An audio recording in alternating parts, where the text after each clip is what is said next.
Hello friends, income tax के cases की series में आज जो इशू हम डिस्कस करेंगे वो बहुत ही इंपॉर्टेंट इशू है और एक डिफरेंट टाइप का इशू है। प्रेजेंट केस के अंदर अहमदाबाद ITAT की सी बेंच के सामने एक इशू ये था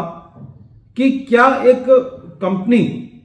दूसरी कंपनी को अपनी प्रॉपर्टी गिफ्ट कर सकती है, और यदि एक कंपनी ने दूसरी कंपनी को कोई प्रॉपर्टी गिफ्ट की है तो क्या ऐसी परिस्थिति में असेसिंग ऑफिसर के पास ये पावर है सेक्शन 50C के अंदर कि उस प्रॉपर्टी पर सेक्शन 50C को अप्लाई करते हुए उस गिफ्ट को एज ए ट्रांसफर मानते हुए उस पर टैक्स लगा दे। मोटे तौर पे जो इशू था वो ये था कि क्या एक कंपनी, एक प्राइवेट लिमिटेड कंपनी दूसरी प्राइवेट लिमिटेड कंपनी को कोई प्लॉट या कोई प्रॉपर्टी गिफ्ट कर सकती है। यह इशू अहमदाबाद ITAT की सी बेंच के सामने एक case Gujarat infra pipes private limited versus deputy commissioner of income tax के केस में सामने आया। यह case 111 ITR tribunal short note 47 पर रिपोर्ट हुआ। मैटर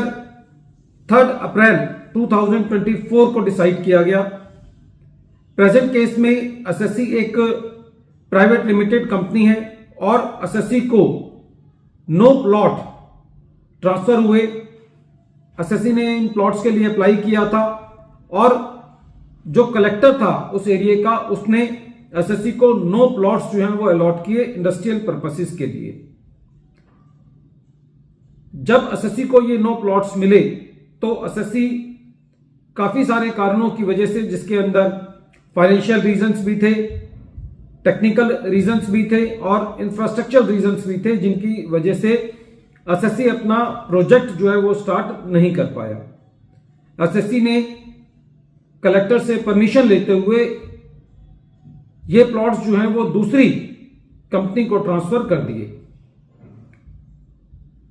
और एक गिफ्ट डीड बनाई गई, जिस गिफ्ट डीड के मुताबिक ये प्लॉट्स असेसी ने, जो कि एक प्राइवेट लिमिटेड कंपनी थी, दूसरी प्राइवेट लिमिटेड को ट्रांसफर करे और एक गिफ्ट डीड जो कि 29 अक्टूबर 2012 की डेट की थी, उसके मुताबिक बिना कंसीडरेशन के, ना तो कंसीडरेशन कैश में रिसीव हुई और ना ही कंसीडरेशन किसी काइंड में रिसीव हुई, ये प्लॉट्स दूसरी कंपनी को एज ए गिफ्ट के बतौर दे दिए गए। जब असेसमेंट प्रोसीडिंग चल रही थी तो लर्नेड असेसिंग ऑफिसर का यह कहना था कि ये जो प्लॉट्स दिए गए हैं ये ट्रांसफर है, और यहां पर सेक्शन 50C लगाते हुए असेसिंग ऑफिसर ने जो market value of the plots थी उसमें से जो कॉस्ट थी उस प्लॉट की, उसको माइनस करके असेसी से के ऊपर टैक्स की डिमांड बना दी। जब यह मैटर ट्रिब्यूनल के पास गया तो ट्रिब्यूनल ने ट्रांसफर ऑफ प्रॉपर्टी एक्ट को एनालाइज करते हुए यह कहा कि जो ट्रांसफर ऑफ प्रॉपर्टी एक्ट है 1882, वो एक कंपनी को एक पर्सन मानता है, और यदि उसकी सही इंटरप्रिटेशन देखा जाए तो ट्रांसफर ऑफ प्रॉपर्टी एक्ट 1882 एक कंपनी को भी एक लिविंग पर्सन के बतौर मानता है। फर्दर ट्रिब्यूनल का यह कहना था कि सेक्शन 5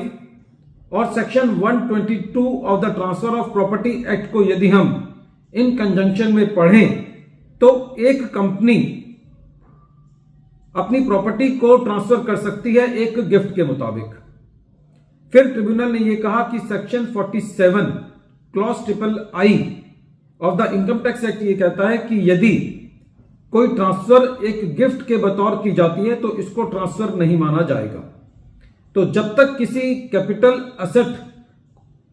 के ट्रांसफर को सेक्शन 47 क्लॉज III के मुताबिक ट्रांसफर नहीं माना जाएगा तो उसके ऊपर सेक्शन 50C भी नहीं लग सकता। फ्रेंड्स, ये केस बहुत इंपॉर्टेंट है क्योंकि between the natural living persons तो ये देखा जाता है कि फादर ने बेटे को गिफ्ट किया, और जो बहुत सारे रिलेशंस इनकम टैक्स एक्ट के अंदर स्पेसिफाइड हैं उनमें एक पर्सन दूसरे पर्सन को गिफ्ट देता है। तो इसके अंदर एक काफी यूनिक इशू इस केस में डिस्कस हुआ। ट्रांसफर ऑफ प्रॉपर्टी एक्ट को बीच में लेते हुए सेक्शन 5 और section 122 of the transfer of property act को समझते हुए, और ट्रिब्यूनल का ये कहना था कि एक कंपनी, क्योंकि एक लिविंग पर्सन है, वो भी गिफ्ट दे सकती है दूसरी कंपनी को। वीडियो के अंत में एक बार फिर मैं केस का नाम रिपीट कर रहा हूं। केस का नाम है Gujarat infra pipes private limited versus deputy commissioner of income tax, और ये case 111 ITR tribunal short notes 47 पर रिपोर्ट हुआ। मैटर अहमदाबाद ITAT की C बेंच ने डिसाइड किया और इस केस का जजमेंट 3 अप्रैल 2024 को आया। Thank you friends.